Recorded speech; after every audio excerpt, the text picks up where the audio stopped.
Ayan, hello po mga kalingap.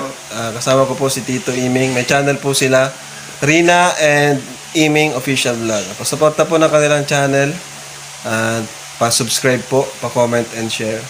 Maraming salamat po sa inyo. God bless po. God bless.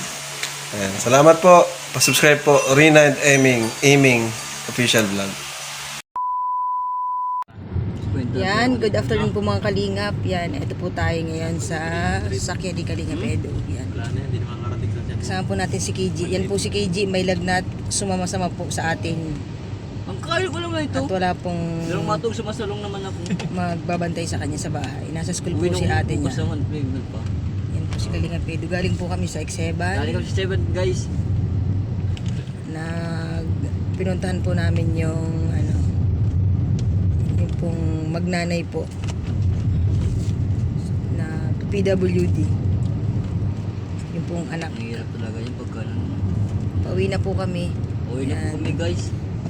Yan pa, like and share, comment pa na and subscribe po. Yan, channel po natin Rina and Iming Official Vlog. At syempre po, pasupport po kay Kalingap Edo. Yes, thank you. Yan, pasupport po ng kanyang channel para po marami pa po siyang maabot at matulungan po. Yan, maraming salamat po. Ito po yung short video lang po ito. At pasensya na po, nagagalaw po ang cellphone natin. Nakasalo po tayo ng sasakyan. Yan po si Papa P. Yan po ang gwapo po na kamukha ni Edo. Gapo lang talaga Dave. Ang gwapo ng Talbatib. Kala ko ang labo ng Talbatib. Yan po. Abay po. God bless po.